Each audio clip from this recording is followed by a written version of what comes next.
최근 세계 최정 상금 노기 그래플러로 꼽히는 고든 라이언이 자신의 스테로이드 사용 이력과 그 시작 계기를 솔직히 공개했습니다.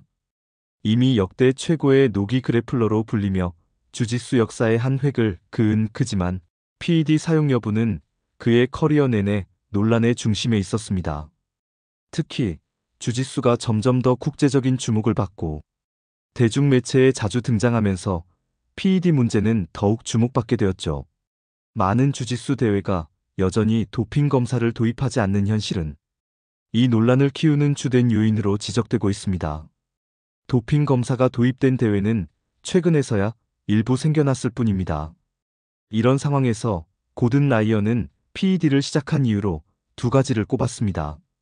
첫째, 당시 주짓수 씬에는 PED 금지 규정이나 검사 체계가 거의 없었습니다.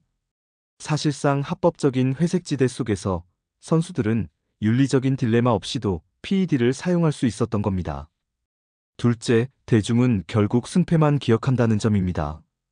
경기 당시의 부상, 컨디션, 그리고 훈련 캠프 상황은 시간이 지나면 잊히고 남는 것은 단 하나 누가 이겼는가? 라는 결과뿐이라는 겁니다. 하빕 누르마고메도프의 체중 감량 실패조차 그의 무패 커리어 앞에서는 기억에서 사라진다는 논리죠. 이런 환경 속에서 PED 사용을 피할 이유가 없었다고 그는 설명합니다. 또 하나의 이유는 체급 이동이었습니다. 그는 코치였던 게리 토논과 같은 77kg급을 피하기 위해 상위 체급으로 올라가야 했고, 이 과정에서 근육량 증대를 위한 PED는 실용적 선택이었습니다. 하지만 라이언은 PED 사용 이전에도 이미 ADCC 챔피언과 메달리스트들을 서브미션으로 잡았다는 점을 강조했습니다. 그는 당시 20대 초반, 주짓수 경력 5년 남짓, 비교적 가벼운 몸 상태에서도 정상급 선수들을 압도했습니다. 이는 자신의 강점이 단순히 PED 때문만은 아니라는 증거라는 겁니다. 또한 2018년부터 겪은 위장 문제는 장기적인 항생제 복용 때문이지 PED와는 무관하다고 주장했습니다.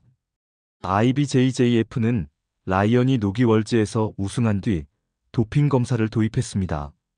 그는 PED가 금지된 대회에 출전한 적이 없었다고 지적하며 이는 개인 윤리의 문제가 아니라 주짓수계 전체의 제도적 허점을 보여준다고 말합니다.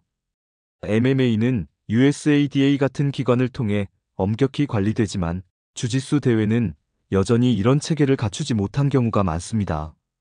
이로 인해 클린한 선수들이 불리해지고 PED 사용이 자연스럽게 퍼질 수밖에 없는 환경이 조성되고 있다는 겁니다. 라이언은 내추럴로 경쟁하는 선수들을 존중하지만 PED가 사실상 합법이던 당시 이를 쓰지 않는 선택이 얼마나 실익이 있었는지 의문을 던집니다. 또한 PED 사용을 둘러싼 이중잣대에 대해서도 비판했죠. PED를 사용하는 상대를 이기면 나는 PED 선수도 이겼다고 자랑하지만 지면 PED 때문이라 탓하는 것은 불합리하다는 겁니다. 하지만 팬들은 결국 누가 이겼는지만 기억합니다. 이런 세부 사항에는 큰 관심을 두지 않죠. 라이언은 PED 사용이 건강 문제나 수명 단축으로 이어질 수 있다는 우려에 대해 이는 당시 주어진 환경 속에서 내린 전략적 판단일 뿐이라고 설명합니다.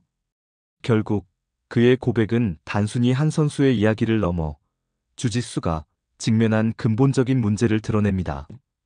도핑 검사를 강화하고 선수 건강 관리를 체계화하며 결과 중심의 팬 문화를 개선하는 구조적 변화가 필요합니다. 고든 라이언의 고백은 e스포츠가 앞으로 얼마나 투명하고 공정한 시스템을 구축할 수 있을지에 대해 중요한 화두를 던지고 있습니다. 감사합니다.